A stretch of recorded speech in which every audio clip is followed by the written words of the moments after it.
Because stuff we're going to do today is actually going to set us up for tomorrow. If, I don't know if you guys have your lab notebook thing, your lab manual things, but we're going to be doing the one on density. There's one that says something about density. So that's what we're going to do tomorrow. So we're going to be doing calculations tomorrow, so bring your calculator tomorrow. And remember, the way the labs go is you're basically going to collect data and do your calculations, and I'm just going to just kind of glance over your shoulder when you're ready to go. When you're ready to go, say, I'm ready to go, and I'll look at your stuff. That's how we do it. And I'll be walking around. So tomorrow's lab is different in that, well, a few things are different. One is we won't be working with anything dangerous at all, so you don't need to wear goggles. That's fun.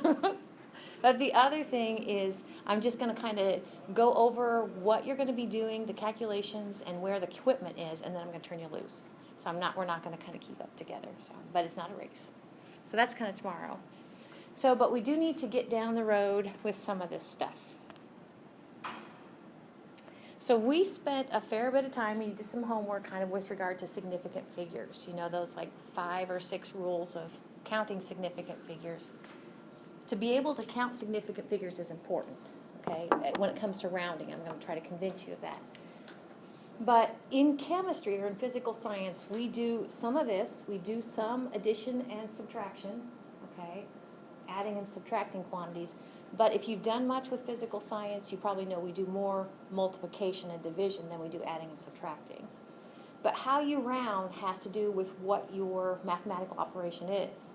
Okay, so if your mathematical operation is addition and subtraction, then we have this rule, and this is what the rule is, and we're going to show you why this is. Basically, if you have 2 volumes or 2 lengths or whatever you need to add or subtract, what you do is you're going to round your answer to the fewest number of decimal places that you have. I'm going to show you why that is. Okay, so it's about decimal places if you're adding and subtracting. Again, we don't do as much of that as we do multiplication and division, but multiplication and division has a different rule. So decimals, so how does that work? Oh, so I don't know if you guys, this is actually something that you did on problem 50, 250, basically when you rounded off the number, okay, and I kind of at the end of the period on Monday talked about this. But you know that if you want to, for instance, if you have the number, say 37.392, and you know that you're only allowed 3 significant figures, we're going to start from the left, and I'm going to take 3 significant figures, and I'm going to lop it off after my 3rd significant figure. And what this is saying is, since this is a 9, what do I do with this digit? I go up, yeah. So that's all this is saying. So it'd be 37.4. Be the rounded value. Okay. Now I changed my slides just this morning because I don't think it should be round up. This used to say round up in my slides. It does say round up. Because to me, if I had a similar number, 37.3222, again, 3 significant figures, okay, and I was going to lop it off right here, you guys probably would tell me, since this is a 2, I'm going to leave the 3 there. So my point was you just lop off that part. So I don't know if that really works, but that's what I would do. Be 37.3. All right. So it's all about decimals if you're adding or subtracting numbers. Now, I keep saying numbers, but we're adding or subtracting measured quantities. So here we go, 2 measured quantities, length. Now, remember what we talked about on Monday, is every time you do a length, that last digit over there, there's a question mark. It's uncertain. The other ones you know, the last one you don't know, okay? So in this case, it's not length, sorry, it's volume. In this case, we have 2 different pieces of glassware that we're measuring volume. And kind of in the vein of what we've been talking about, this one would be more expensive because it can actually measure more precisely. And so my uncertainty starts here in the 1/1000th place, and here my uncertainty begins here in the 10th place. And I need to add those 2 together. And so kind of the goal of this is, what number do you report when you add those together? So, kind of where I had the question mark, I have the red hot number. So the red hot number is uncertain, and we know when you add a pair of numbers together like this, you line them up on the decimal and you bring down the columns. So if we were going to bring down the columns, it would look like this, where actually if there's anything red, if there's any uncertainty in that decimal place or that tens place, then it contaminates the thing down here. So then in the final result, we can only keep one uncertain digit. And right here in the tens place, that 6, that's our first uncertain digit. So by golly, that's why we need to lop it off right here. Okay, so I'm just kind of explaining. So remember I said it's about decimals if you're adding or subtracting. So in the case of these two numbers, these two volumes, do you buy this, that the first volume we have 3 decimals, the second one we have 1 decimal. Okay, so when I say round according to decimals, fewest decimals, the 1 wins out. So we can only give us 1 decimal. That's how that works. And that's kind of why it works behind the scenes. So of course we would round it, we would lop it off, and we'd round it at the tenths place. Leave the 6 the same, it's 29.6 milliliters. So there's just a handful of slides here, but this idea of how you round, you're gonna see for the next weeks throughout the class. So rounding it for your homework, rounding it for your test questions too. All right. So do you have this slide? Okay, good. But I just don't think round down is right, because to me round down means like you go down a digit. You know what I mean? I can see where it would make sense, because round down if the drop last is just less than 5, so you round down. But for people who haven't been doing this their whole life, rounding down and rounding up, like I can see where it would. Yeah, it just struck me this morning. I don't know. Yeah, because it could go either way. So I think you guys are okay with that. Cool. Okay, so we have adding and subtracting is one rule, and multiplying and dividing is another rule. So multiplying and dividing, we can actually, because you guys have maybe run into problems where you have like, it's not just 2 things. You have 1, 2, 3, 4, 5, 6 terms that you're multiplying or dividing together. Okay, it's like one big multiplication division party. So what you do is you basically count significant figures in all of those terms, and the one that comes up with the fewest, that's what you give your answer. That's it. That's what you give your answer. So it's about significant figures, not decimals, and I'll kind of try to show you why that is. So in tomorrow's lab, you're going to be calculating the volume of a couple of objects, but here we're calculating the area. And we're just picking a rectangle. So here we have 1.1 centimeters, and over here on the long side we have 12.34 centimeters. And you guys could probably, I know this isn't math, but you guys could probably tell me that area is equal to length times width, right? And that's exactly what we're going to do here. So we're going to multiply 1.1 times 12.34. But right off the bat, let's look at how many significant figures are there in 1.1. Exactly. There are 2 significant figures. And sometimes I'll even like write a number 2 there, because there's 2 significant figures. How many significant figures in 12.34? There are 4, exactly. And it's always about the fewest, whether it's decimal places for addition and subtraction, or whether it's significant figures for multiplication and division. So it's fewest. So we're going to have to round whatever our calculator displays, and even though we have to fight the urge to give more significant figures in our answer, we only are allowed 2 significant figures. I'm going to show you why this is. Okay? It's all, this whole rounding thing, whether it's addition or subtraction, rounding according to decimals, or multiplication and division, rounding according to sig figs, it's all about giving your calculated answer with only one uncertain digit. Because if you give extra digits, then you are relaying something different to the reader. Okay? So, and all of science does this.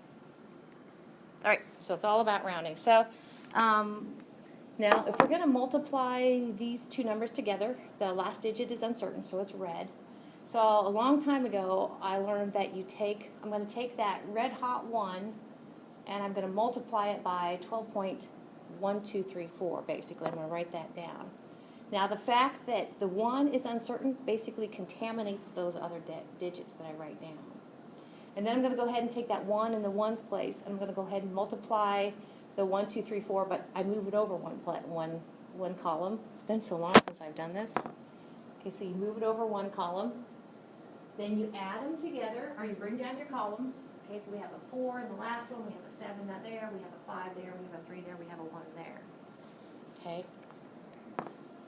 You bring them down, and then you put in the decimal place according to the number of decimal places you had in the things that you multiply together, which is 3. There's my math lesson for the day. Okay. But in the meantime, see that actually even this digit here that ends up being in the 1's place, see how it's contaminated? It's red hot.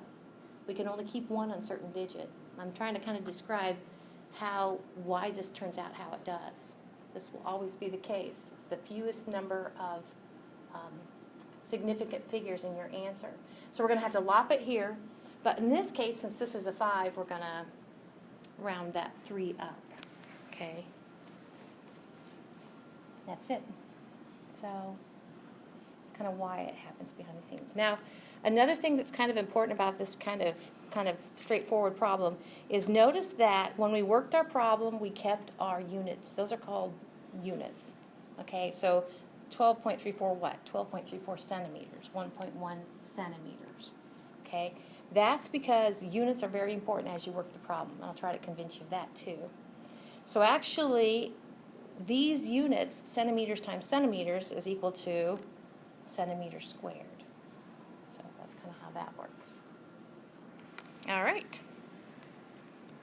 Cool.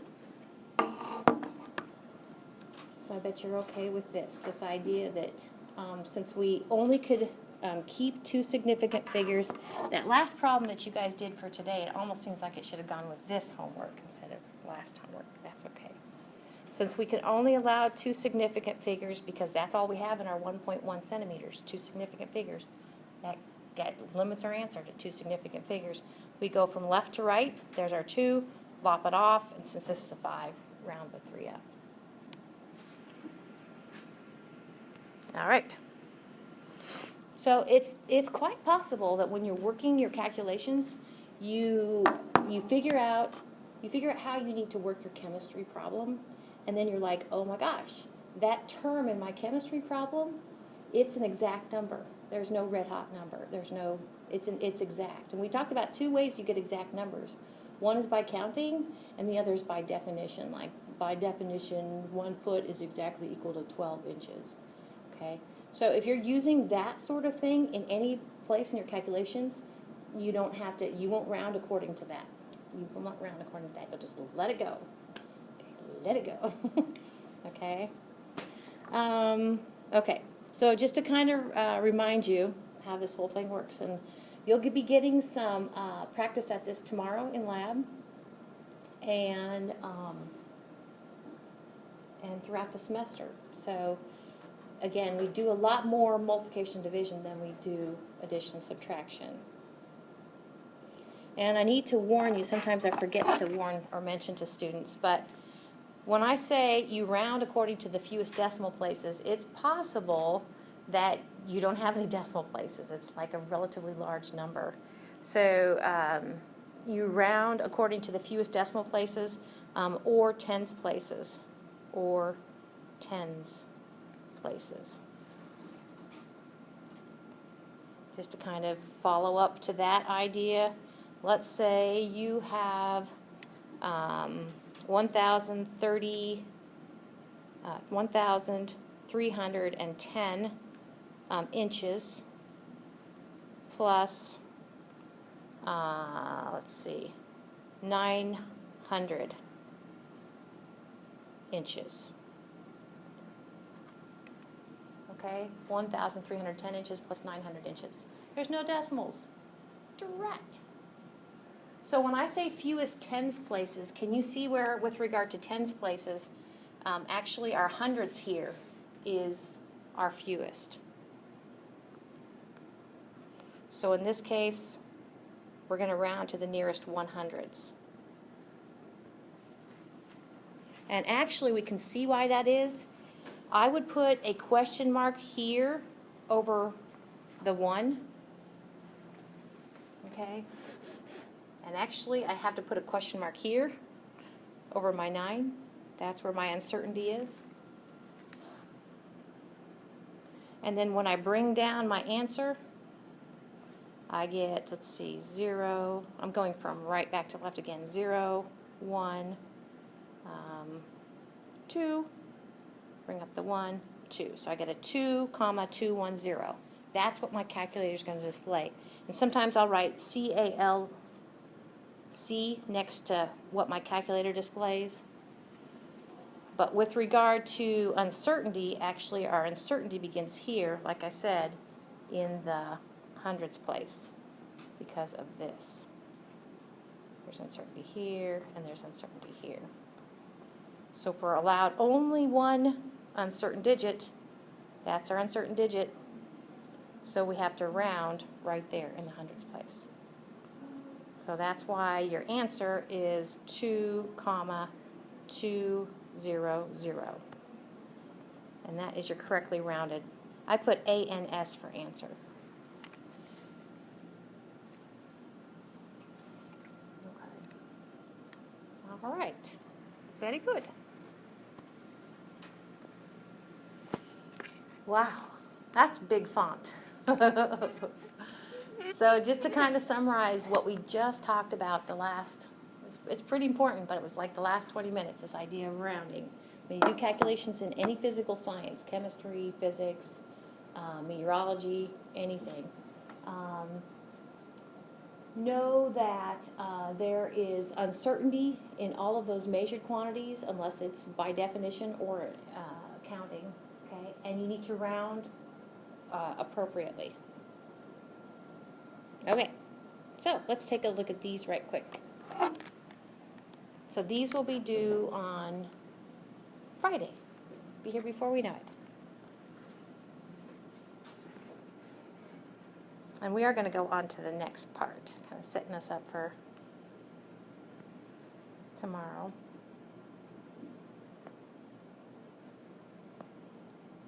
Okay, so here's a screenshot of those 4 problems. So right away, hopefully you're kind of thinking, well, I'll ask it in the form of a question. How are we going to round these numbers? Is it decimals or sig figs? What do you think? Sig figs. Does that make sense? We're going to round according to significant figures. Yeah. How many significant figures does A have? Your answer for A. Just 1. Yep. I know it's going to be hard. You're like, oh, I want to give more digits, but you can only give 1 significant figure. Exactly. How about 62? How are you going to round? Decimals. Exactly. Let's pick on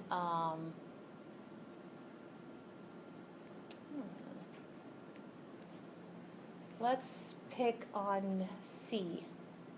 How many decimals is your answer going to have?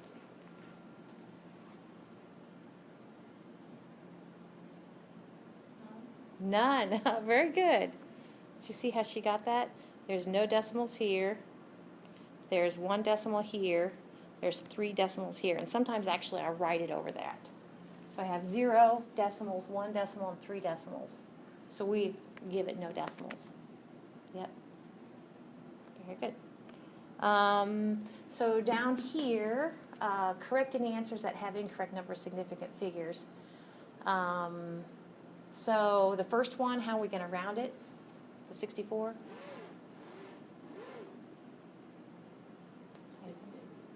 Nope. Decimals. Yep. We're going to go with decimals again. Why is it decimals? Yep. Because it's adding and subtracting. Okay. Now, this one is one of my least favorites. Oh, just do your best on this one. You see why I don't like it, 66? Because we have multiplication and division, and then we have addition. Okay? We have subtraction, and then we have division. So the ones that are in parentheses, we just go by what that would be. Like the first A is significant figures within the parentheses and then decimals outside. That's what I would do. If I was doing this, in fact, on an answer key or whatever, I would focus on what's in the parentheses, look at what the operation is. Since it's multiplication division, we're going to go with sig figs. And I would round that thing, and then I would go ahead and do this part. And I'd have to reevaluate then what I was with regard to decimals since I'm adding. Yep. And in here, we always start with the parentheses, right? In here, I would do decimals first. I would write down that number, and then since I'm dividing, then I have to reevaluate according to significant figures. Yep. You got it. I'll go ahead and, like this, that sometimes I doodle on, like, I'll go ahead and push this out on the Twitter feed. Because you want that, so. Okay. Let's take a look at the next part. Let's see how far we get.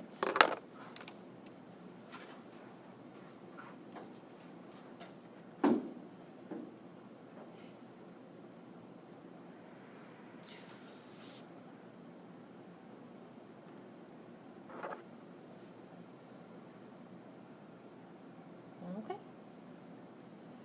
So actually, tomorrow's lab, there'll be two main parts. One is where you're coming up with the density of a couple of objects. And then the other one, I hope nobody has an aversion to boiled eggs. We're not going to eat them, but that lab will smell like boiled eggs. Because you're actually going to take an egg apart and come up with what is the mass percent of the shell, mass percent of the yolk, mass percent of the white. Okay, so we're going to actually do these two calculations tomorrow. But you probably have a sense of what density is. If somebody says something is very dense, then that probably means you take a little bit of it and it's very heavy, density. Something's very dense, it's very compact. So honestly, what you're going to do tomorrow with two objects is all you got to do is basically isolate a chunk of matter, and you have to get two little pieces of information. You have to get the mass of it. You have to get the mass of it, and you have to get the volume of it, and you divide those two. Mass divided by volume is equal to density. Now, right off the bat, you might be like, I learned density as a capital D for density. It works, but I think probably the way I learned it is old-timey, I'm not sure. But instead of using the symbol D for density, we're going to use this Greek letter rho, and rho looks kind of like a P, kind of like a fancy P. Okay, so that's density.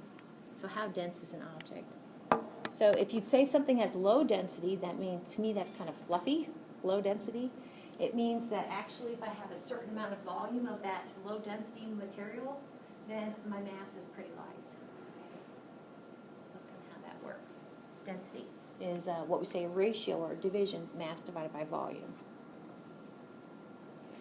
All right, so let's see. We talked about the three physical phases of matter. We talked about how solids are close together, how liquids, they have not much kinetic energy, and they have a high degree of bonding, solids. Liquids, some of those intermolecular bonds are broken, so liquids actually slosh around. Okay, liquids generally occupy a larger volume. And gases, for sure, have no intermolecular bonds, a lot of kinetic energy. Gases take on the shape and the volume of their container. Okay. So, so all of this, the physical phases of matter, solid, liquid, and gas. If you just think of water, the phase of what phase matter is going to be in depends upon temperature. So actually, and that relates to volume, and density is mass divided by volume. So we have a little bit of a moving target here with regard to density. Density depends on what temperature you're measuring it at. Okay. All right. So we talked about different physical properties and chemical properties. Do you buy this, that density is a physical property? You don't have to do any chemical reaction in order to get the mass of something, to get the volume of something. We talked about intensive and extensive properties. Okay, intensive properties are independent of amount. Intensive properties, prop, equals independent of amount. AMT for amount. Extensive depends on amount. Extensive properties depends on amount. We said color, for instance, is a good example of an intensive property. I mean, you don't have to tell me how much of a subject of a thing you have in order to tell me its color. You know, we could say these chairs are blue, whether I have 5 chairs or 1 chair. These chairs are blue. Intensive property. If the chairs were flammable, extensive, it'd be like, how much energy am I going to get from this chair? Well, how many chairs do you have? Okay, so that's an example of an extensive property. Now, density, as it turns out, is independent of amount. Density is independent of amount. But this is sometimes a little bit of a conundrum. Density, the Greek letter rho, density we said we can get by dividing mass. If you want to get the density of an object, you isolate the object, you get the mass of that isolated object, and you divide it by the volume. Okay? And density is intensive. It's independent of amount. But I would say, wouldn't you, that mass is an extensive property? Does mass depend upon amount? Yep. What about volume? Do you think it depends upon amount? Me too. So that's why I said it's a little bit of a conundrum, because basically when you take the division, the ratio of 2 extensive properties, you get an intensive property. But look at it like this. What if you were the density of water, it's awesome. Oh my gosh, we'll talk more about this on Friday probably. But the density of water is amazing. So density was the Greek letter rho. And if we want to talk about density of something, we do a little subscript. So I can do density subscript H2O, density of water. Density of water is 1.00. And the units of that are grams per milliliter. Okay, where was I going with that? Oh, yeah. So the density of water is 1.00 grams per milliliter at 4 degrees Celsius. So the density of water is 1. So my thing is, if I have a cup of water at 4 degrees Celsius, or I have a bathtub of water at 4 degrees Celsius, that'd be really chilly, bathtub of water, assuming they're at the same temperature, if I were to sample, get the density, get a sample and take the ratio of mass to volume here, it'd be the same as the ratio of mass to volume here. It's the same density, the same temperature. Okay.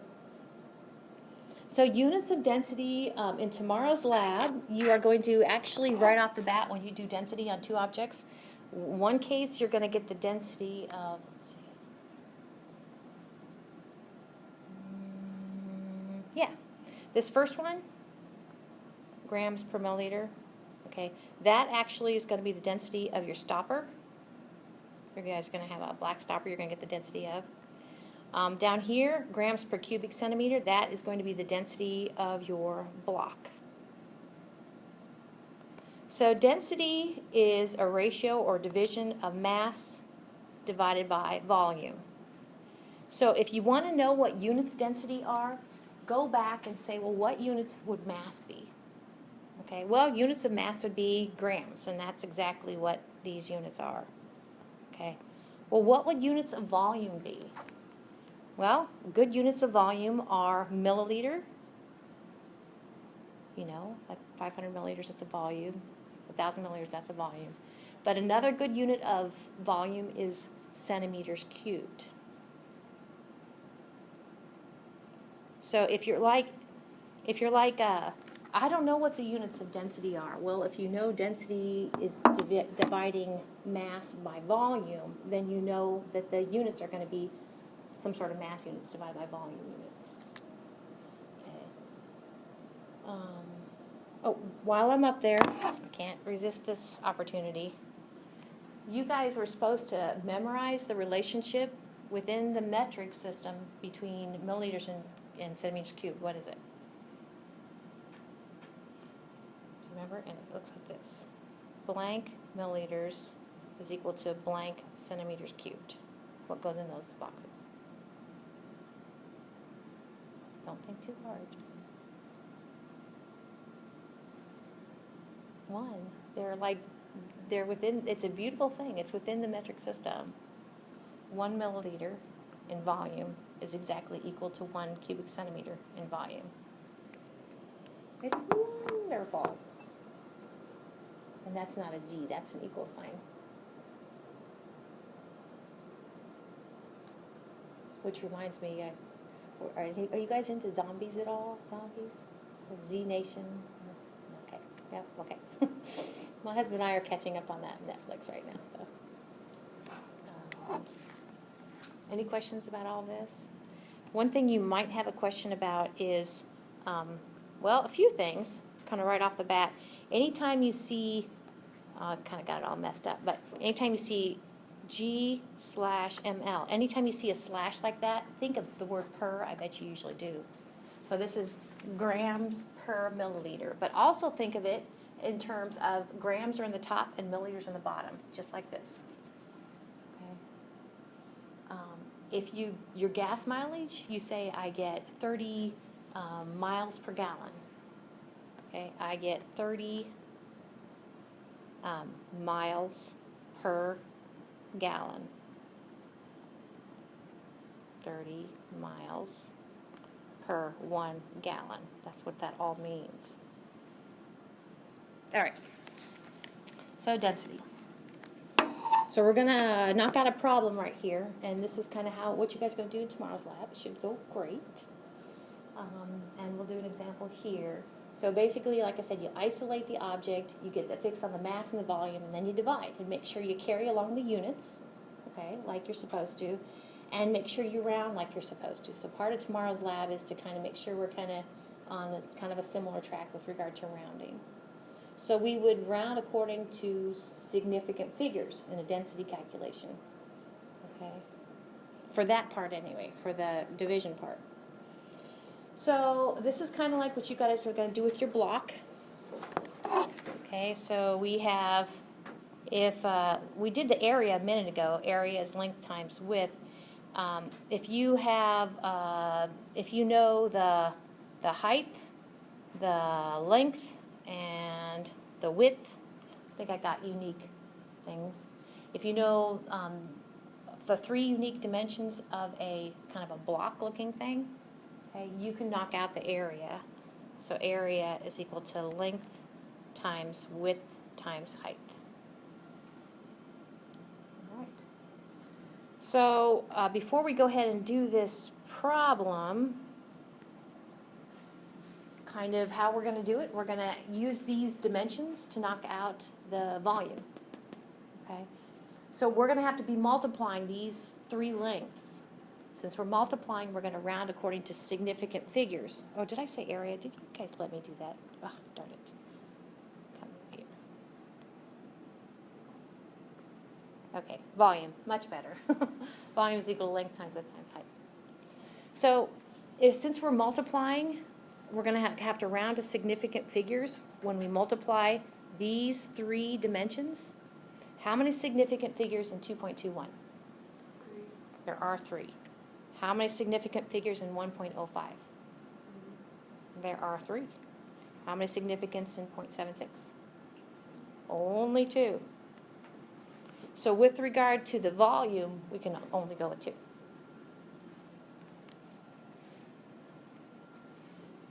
So you know, I haven't addressed the rest of this problem, right? So that's just to get the volume. And so we said the density, rho density, is equal to mass divided by volume. So that the volume is going to go down there in the bottom. But the mass, they went ahead and they slapped it on the scale and they just gave us the mass. So this is what's going to go on the top, 13.94 grams. Okay? So we kind of have a two-step problem, kind of. Okay, so volume is equal to length times width times height. Now, whenever you're working, you should do this with any science problems. But whenever you're working problems in here, you have to show all of your work. Okay? So in other words, in tomorrow's lab, I'm going to need to see this sort of thing in one of your boxes that you're going to, your little data sheets.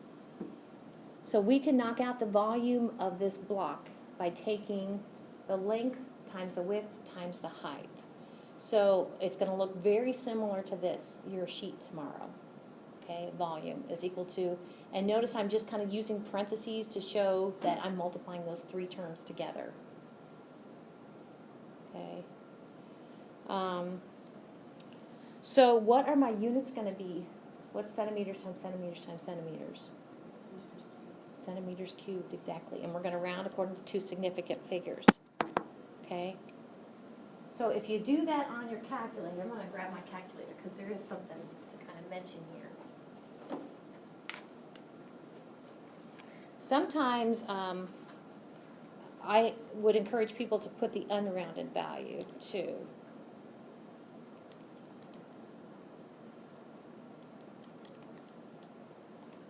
Okay. So the rounded value, or the answer, is 1.8 for the volume. I put A and S for answer. And sometimes I put CALC for calculator, and mine displays 1.76358. Of course, that would still be centimeters cubed. That's what my calculator displays. So you guys told me 2 sig figs for 0.76. So if I'm only allowed to keep 2 sig figs, it looks like this. I'll keep the digit in the ones place. I'll keep the digits in the tenths place, but I got to truncate it there. And since that's a 6, that's why the 7 was rounded up. Okay. So we're getting down the road. Now we're ready to slap that in. See, mass divided by volume. So that's going to go in the bottom, right? So the density is equal to the mass, which was given in the problem, 13.94 grams, divided by the volume that we came up with, 1.8 centimeters cubed. 13.94 divided by 1.8. So, I'll go ahead and put it right here. So I'm going to say my calculator displays 7.74, looks like 4 repeating. And do you buy this? Units would be grams per centimeter cubed. Where do you get your units from? You get your units from how you work the problem. So, let's see. How many sig figs in 13.94? 4, yep. How many sig figs in 1.8? 2, so I'm only allowed 2. So I can keep this number, and I have to truncate it. So I get 7.7 grams per centimeter cubed. Does that work for you? Now I'm going to show you something, and it's not. That is not the answer. That's a great answer. Let me before I show you that. This is 100%. Remember, check marks are good. This is 100% correct. But actually, if you use the unrounded value, this is a good example of both of those answers. I would count just great. If we go back and use the, this is what I'm trying to say. If in here we use the unrounded value, which was 1.76358 centimeters cubed, okay, and you round it to 2 significant figures, this is what you'll get. Okay, we got 7.7 grams per centimeter cubed, and that is totally right. What we did was basically round it. And I like rounding it because it reminded me, based upon how I got that volume, I was only allowed 2 significant figures. The problem with using the unrounded value here, okay, is that you lost track potentially that you were only allowed 2 significant figures because of that term. Okay, so either one's great. Most students would say, but Mrs. Snipes, isn't 7.9 maybe a little more reflective of what the true density is? And that would be true. Okay? Rounding's more important than the real answer. Not all problems are like that exaggerated. Okay? Okay, so when it talks about dimensions, dimensional consistency, dimensions are the same thing as units. Okay? Dimensions and units are the same thing. So this is just to say, like on the last one problem, when it came to what are the units of our density, we went back and looked at what units we were working with, what units we divided and multiplied to get. Okay? So units or dimensions are very important. They are your friend. So we're going to skip a few slides. We're going to come back to the density of water on Friday. But I want to get to the egg part. This is the egg part for tomorrow.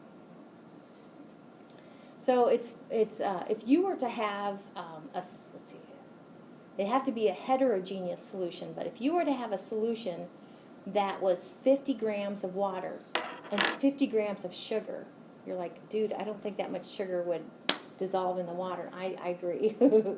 So let's say you like basically put 50 grams of sugar, 50 grams of water. By weight, does this make sense? Oh, then you'd have like, what, 100 grams of solution, right? We'd have, because 50 plus 50 is 100. Do you buy this, that we'd have 50% by weight would be sugar of that solution, 50% by weight would be water? Okay, that's what we talk about when we talk about weight percent. Okay, if you did 75 grams of water, 25 grams of sugar, I'm picking those because 75 and 25 add up to 100. You would tell me the weight percent of sugar is 25%. The weight percent of water is 75%. Okay, so that's what you guys are going to do tomorrow, but you don't have 100 grams of egg. Okay, like the whole egg has like 3 parts. It has the shell, the white, and the yolk. Okay, what's the mass percent of each of those? Okay. But by definition, when somebody gives you the mass percent of something, they're saying if you had 100 grams of that thing, solution, egg, if you had 100 grams, that mass percent is the grams that you would have of that particular component of interest. Let's see. So, for instance, tomorrow, if you come up with, so you think probably the shell is probably the lightest maybe of the 3 components. Let's say you come up with like it's 12.5% shell for your egg. What that means is that in 100 grams of complete egg, because your egg is a mixture, does that make sense? Your egg is a mixture, but the egg in and of itself, when you pull it out of the carton, it's probably a heterogeneous mixture. It's like got layers. It's not the same throughout. So if you have 12.5% by weight is the shell, in 100 grams of egg mixture, you would have 12.5 grams of shell. That's what that means. That's what that weight percent means. It's the mass of the component of interest per 100 grams of the mixture. So that was kind of how you interpret a weight percent. This is how you calculate a weight percent. You guys have this one? So how you calculate the weight percent of anything is you take a mixture that anything is in. You weigh the mass of that mixture in grams. You're going to weigh the mass of your egg, basically. Okay. Then you're going to separate it out into shell, white, and yolk. And then you're going to weigh the mass of each of those. And you get the weight percent of a component by taking the mass of the component divided by the mass of the whole egg. Okay? That's it. So if you stop there, you'd actually have what's called mass fraction instead of mass percent. So to get it to parts per 100 mass percent, you just have to multiply by 100. kind of a formula of what you're gonna do tomorrow. And that's where I wanted to get to, okay? Any questions? So do we have to do the second assignment or no? Nope, that, we'll get to that, on Friday. We'll knock that out, so we'll pick up density of water and that,